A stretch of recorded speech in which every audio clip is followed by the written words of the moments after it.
William, that was more dramatic than you might have liked, but how pleased to get through?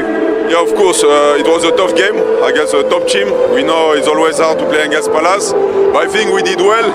We scored almost at the end, and apart from my mistake, who helped us to score at the end, we played well. Kepa was good today, so yeah, we are so happy to be in semi-final now.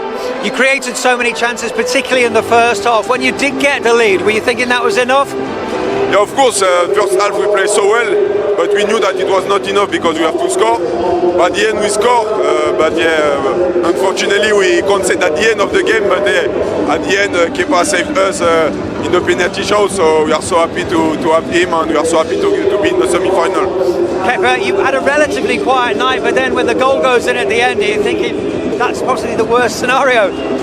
Well, I think we should take a couple of opportunities that we had in the first half.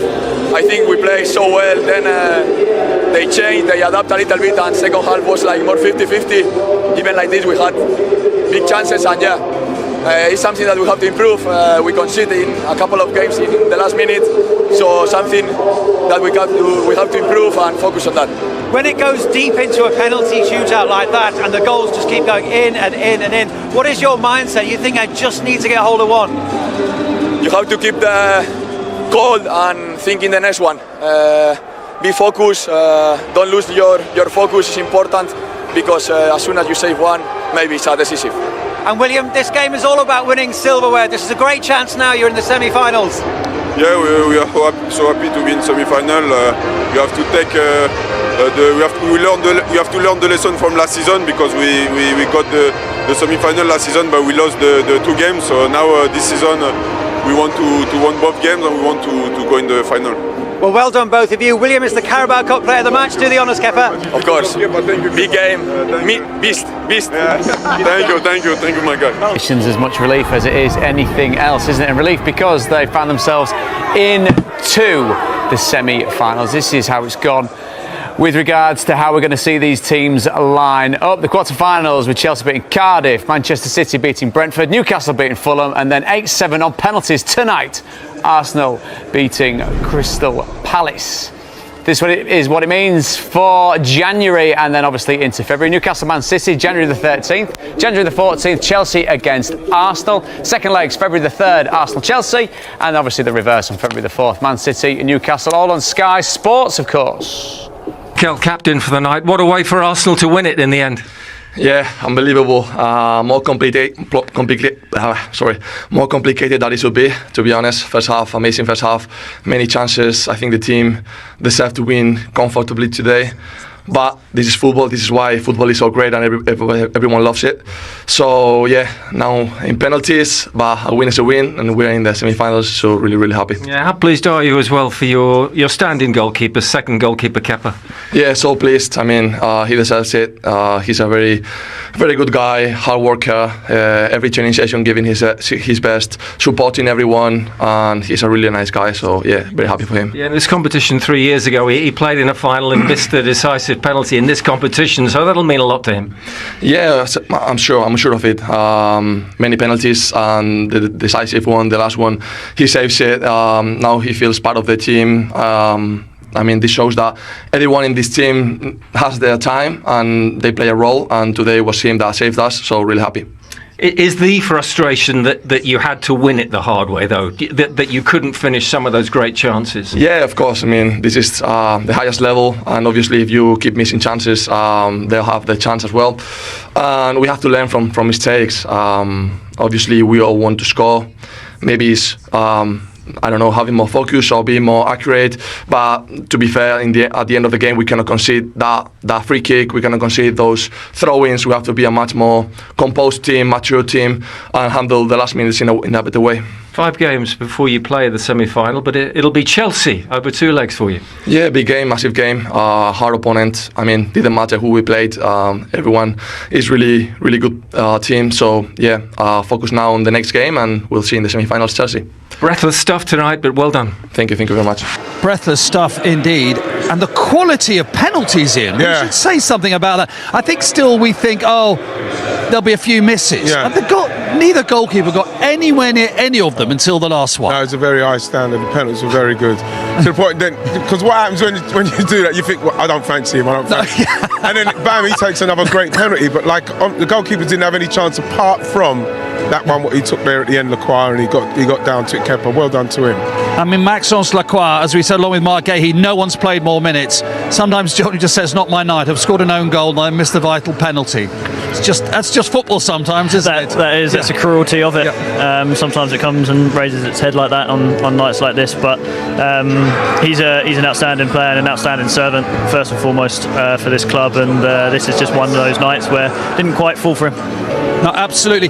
Ian, do you think Arsenal will sit there and go, bearing in mind the first half of the chances they created, that they'll go, actually, we just about deserve that? Well, it's something that they're going to have to really focus on for the rest of the season, you know, being ruthless enough to finish these games.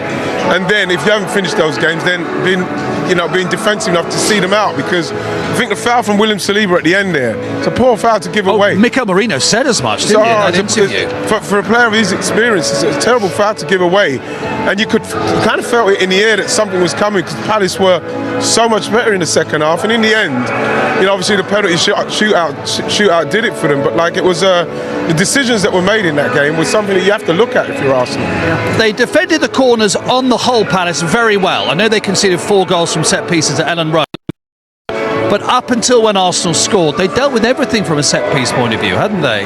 They absolutely did, and I think when you look at it, the first half, probably wasn't their best performance, and there was a lot of chances created, but they dealt with it really well. And you see here, I mean, you have to give credit to the quality of delivery from Saka, obviously. Arsenal make it very, very difficult, and it becomes a bit of a pinball in there, and it's unfortunate. It's just bounced to Maxence Lacroix, and he's just tried to obviously flip it away. It's almost instinctive, isn't it, that he's trying to jab the ball away, which of course he is. The thing is, as a defender, you can't leave it. No, of course you can't. Because someone else is going to take it. So it's just a real unfortunate one. And obviously, Mark and Benitez couldn't really stop it on the line. No, it's one of the like what Joel said there. It's the ball in. It's caused the confusion there, and then it's right in amongst the bodies, and then it's like a pinball, and then unfortunately it's come off the defender.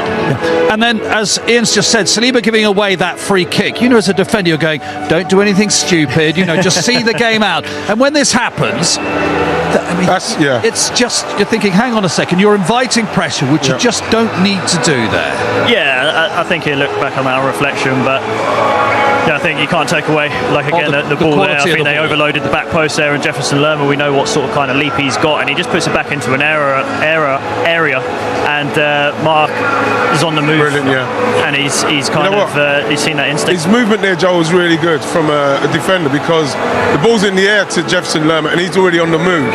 And tapping, that's the kind of movement that a forward would be doing. Your front foot, aren't you? That's exactly right. You're moving while everyone else is standing still. And the beauty of football will, if we come back in 100 years' time, will be in the scoring system. No matter how many chances Arsenal created, they only scored 1. Yeah. They were only 1 behind Palace. That was their first shot on target. That's the beauty of the game, isn't it? You just know you're always still in the game. Yeah, that's the thing, and I think always at 1-0 is such a tough scoreline, because there is always that chance, and we spoke about it time and time again last season. The manager spoke and said we will create chances, there are opportunities, it's about capitalising on them, and tonight they've done that to get themselves back level, and obviously couldn't quite go on to win on pens. In the end, I thought Arsenal's first half performance, with the goals that they should have scored, chances they created, I think they deserved the game overall. They'll play Chelsea.